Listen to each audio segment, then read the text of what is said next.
자, 안녕하세요. 박원장입니다. 자, 오늘은요, 모의고사 오답 노트를 어떻게 해야 되나 한번 보도록 할게요.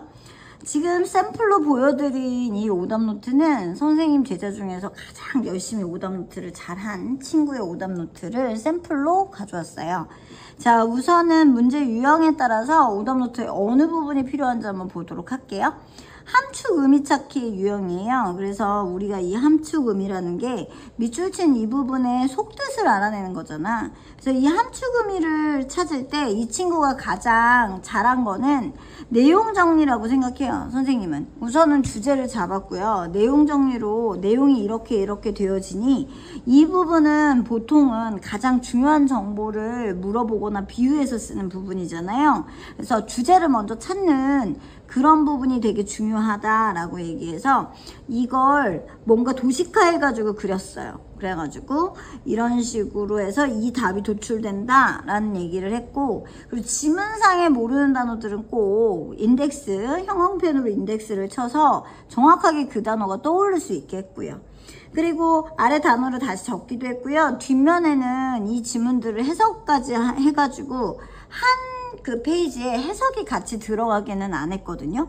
근데 제일 중요한 건 생각의 흐름, 플로우를 정리했다라는 게 굉장히 중요하고, 핵심 단어에서 왜 이 답이 도출될 수 있는지, 이게 어떤 의미를 가질 수 있는지, 그리고 함축의미 문장이 왜 중요한지에 대해서 이야기를 한 거라고 보시면 돼요.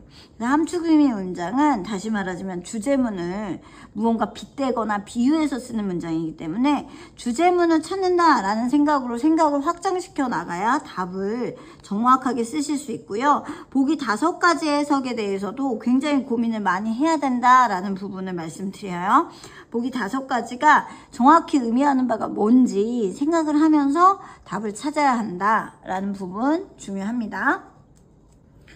자, 그 다음 유형, 우리에게 이제 킬러 문항이라고 할 수 있는 31, 34 빈칸 넣는 문제잖아요. 그러니까 빈칸 추론의 문제이기 때문에 빈칸 추론은 제일 중요한 건 뭐다?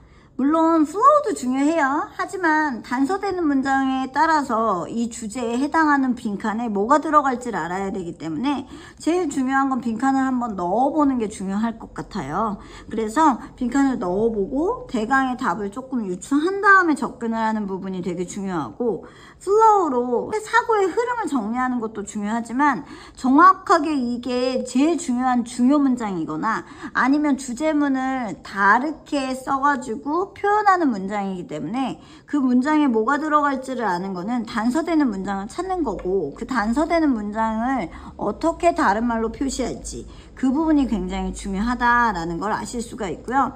31번, 32번은 이렇게 하나의 단어라든지 하나의 어구 정도가 짧은 것을 넣는 거라고 한다면 33, 34는 조금은 긴 문장을 넣는 거예요. 그래서 보통은 맨 첫 문장이 뚫려 있으면 주제문이라고 이야기를 하고요. 마지막 문장이 블랭크 처리가 되어 있어도 주제문이라고 이야기를 하죠. 그래서 문장을 읽는 거는 다 읽으셔도 되지만 적어도 보기를 넣어서 내용이 무엇일까라고 예측을 하고 지문을 읽는 거는 굉장히 중요하다라고 봅니다. 빈칸 추론의 두 번째 유형이 아무래도 이렇게 긴 것들을 넣는 거고 3점짜리 문제가 되잖아요. 이 3점짜리 문제는 적어도 하나의 그 문장 자체를, 문장 하나를 블랭크 처리하는 경우도 있고 아니면 동사구 전체, 긴 문장 하나를 처리를 하는 경우도 있잖아요.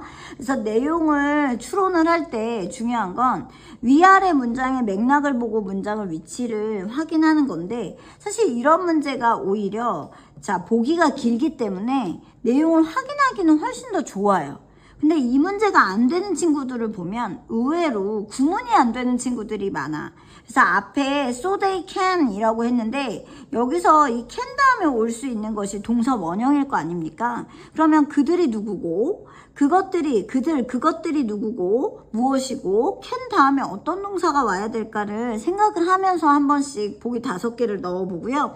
이렇게 나머지 있는 문장, 뒷문장을 읽으면서 보기 블랭크에 뭐가 들어 들어가야 될지 라고 생각을 하고 지문에 답을 찾는 것이 나름의 가장 좋은 전략이 아닐까 생각을 합니다. 그래서 보기 5개가 능수능란하게 해석이 되는 건 당연한 것이고 그게 원문에서 어느 부분을 차지하는지 확인하는 거 그거 중요할 수 있습니다.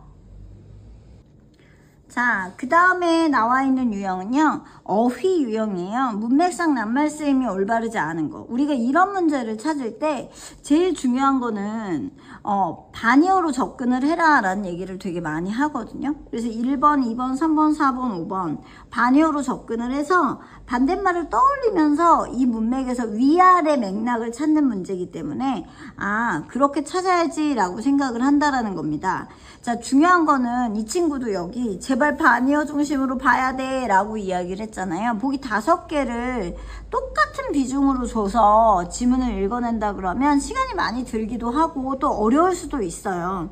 하지만 반대말을 떠올리면서 이 의미하고 반대적인 단어가 들어가야 돼 라고 생각을 하면 그 부분을 유심히 더 볼 수도 있고 보기에서 이제 하나, 2개 답이 안 되는 부분을 이렇게 소거할 수도 있거든요.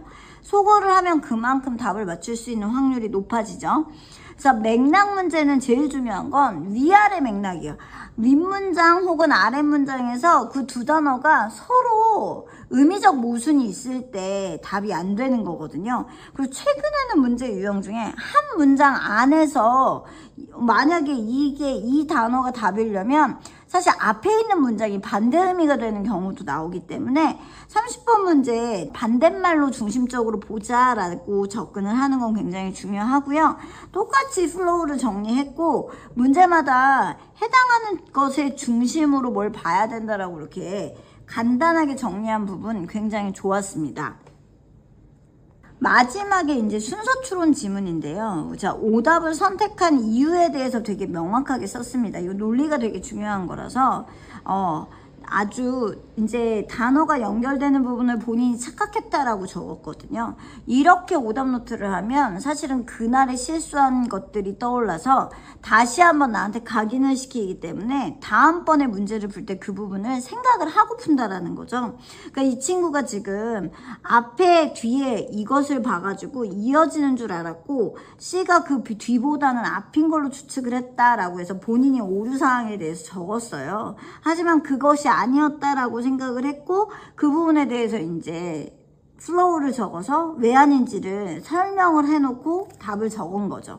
근데 여기서 중요한 건 뭐냐면 36번조차도 제일 중요한 건 주어진 문장을 읽고 그 다음에 연결되는 부분은 마지막 문장과 첫 문장의 연결성이라는 거예요. 그래서 하나를 찾았으면 그 하나는 예를 들어 이제 여기선 B가 그 다음인데 B라는 문장을 명확하게 읽고 A, C의 순서만 찾는다고 하면 끝까지 지문을 다 읽지 않아도 명확한 단서만 있다면 답을 찍고 넘어가셔도 되는 문제라는 거죠. 그래서 제일 중요한 건 순서 넣기에서 명확한 단서를 찾고 마지막 문장과 첫 문장의 연결성 굉장히 중요하고요.